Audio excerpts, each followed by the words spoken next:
What is up, everybody? Welcome back to RacingDudes.com. And listen, I told you last week on our Breeders' Cup Top 10 rankings, there's going to be some changes and some shakeups, and I was correct. There will be a few differences in this week's Top 10 poll. There certainly will be next week as well. So it's kind of that time of year where it's getting really exciting as the Breeders' Cup starts to form a little bit and take shape. A little bit on these earlier videos, a lot of speculation or guessing, and now it's like, okay, we're really starting to see how these horses come along and how these horses are going to be down the road in November. So a lot happened last weekend. I'll go ahead and throw the list up there now, and we'll kind of go through these one by one. Let me take this off here so you can see a little bit clearer who the top 10 are. So we had the San Diego at Del Mar, and we also had the Jim Dandy at Saratoga. Neither one were official Breeders' Cup Classic winning union races, but that's okay. They still have major implications on what we're going to see. So let's go through them without further ado. Number 10, Cyberknife. I had him number 10 last week. I'll keep him number 10 this week. Listen, I think this horse is coming along. Again, I have Taba like 11, let's say. So I think they're both kind of similar on my list right now, kind of round out the top 10.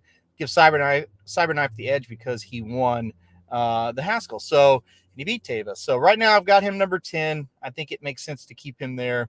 We'll kind of see as they progress. Number 9, how about Royal Ship, the winner of the San Diego, an upset winner. Looked pretty good doing it. Not going to go crazy about this horse. It was a mile and 16th race, and I think he was able to take advantage of Country Grammar, who we'll talk about here in a second, and beat him. Country Grammar did win the gallop out, so that's good news for going a mile and a quarter, which is what the British Cup Classic will be, and also the Pacific Classic, which will be where they probably meet up again. But let's give Royal Ship some credit. When he runs his race, he's not horrible.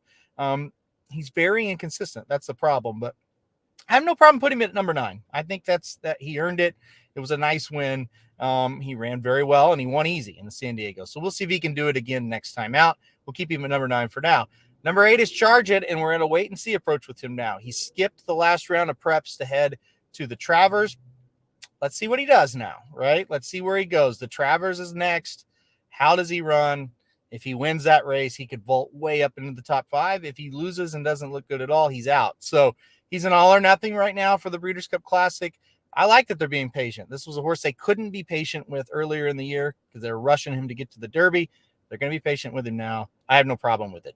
Charge It at number 8, holding pattern. We'll see what he does around 2 turns when he gets a fair shot at it. All right, number 7, Country Grammar. I probably shouldn't have knocked him down this far. After watching the gallop out of the San Diego, yes, he got second, but he was getting stronger as they hit the wire. I dropped him down to 7 because that was the first time we've seen him in the United States, and how do we trust the form overseas?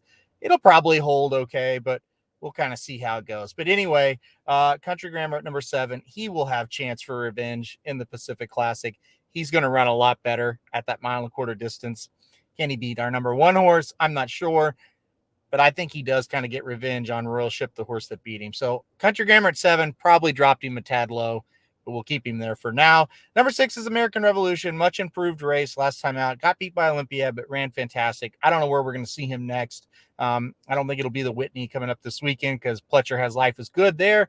But American Revolution, certainly one to kind of keep an eye on here. I think he's got a lot of talent, and I think he's back after a poor beginning to the season. Number 5, I put Epicenter. He's now the number 1 3-year-old in my eyes. Really nice win in the Jim Dandy. Kind of a horse I think all of us thought, yeah, he can do it, but you kind of sour on him when they lose races that they shouldn't lose. He dominated the Jim Dandy. Fantastic. Never really asked to do much running in that race either. I think Steve Asmussen's got this horse right now. So Epicenter at number 5, keep an eye on him. Let's see if he can win the Travers, and he might move up into the top 3 if he can do that. Number 4, I put Hot Rod Charlie number 4. I thought it was a good sign that they're going to point towards the Whitney this weekend, even though Life is Good and Olympia are there. Hey, listen, Hot Rod has always been competitive no matter how big of a race they put him in. I think he'll be competitive again. How competitive will determine if he stays at 4, moves up even, or goes down this list. But Hot Rod Charlie at number 4, he's still out there. He's still sneaky. He's very classy. Doesn't win a ton, but he hits the board a ton. So that's the good news there. The number 3 horse will be Olympiad. He will have a chance to move up if he can beat the number 2 horse, Life is Good. That's right. 2, 3, and 4 on this list match up in the Whitney this weekend. Saratoga going to be a can't miss race. They may be the only 3 horses in the race at this point.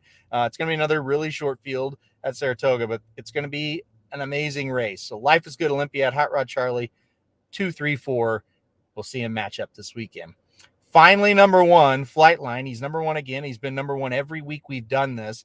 Look, can he get a mile and quarter? If he can't, a horse like Country Grammar is probably going to beat him in the Pacific Classic, and Flightline will come off this list.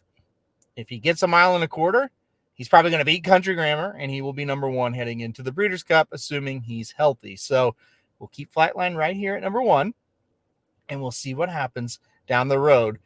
He's working very well at Del Mar leading up to that race, but hey, it's Del Mar. It's not an easy place to win.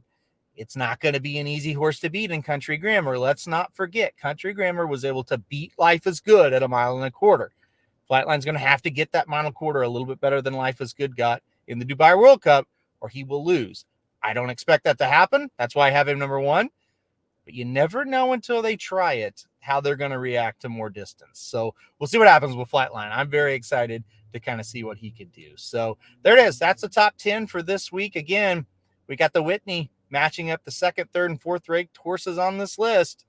We're probably going to see some changes again next week. Or if they run 1, 2, 3, just like we have them listed here, maybe we won't. We'll see. It's going to be a lot of fun. So Whitney coming up this weekend. Going to be a good race, guys. That's one you cannot miss. And it is a Breeders' Cup win, and you're in for the Classic. All right, guys, hit like if you like the video. If you haven't subscribed yet, go ahead and do so. You'll get all the alerts when we do all these type of videos, whether it's the NTRA poll, the top 10 for the Breeders' Cup, race previews, race reactions. We got it all here, guys. So, and whatever else I decide to do, or Magic, or Jared, or Somich, so, or Saratoga Slim. Anyway, thanks everybody for watching this video. We will see you back here next weekend, or not next weekend, next week on Monday, doing a new Breeders' Cup Classic Top 10.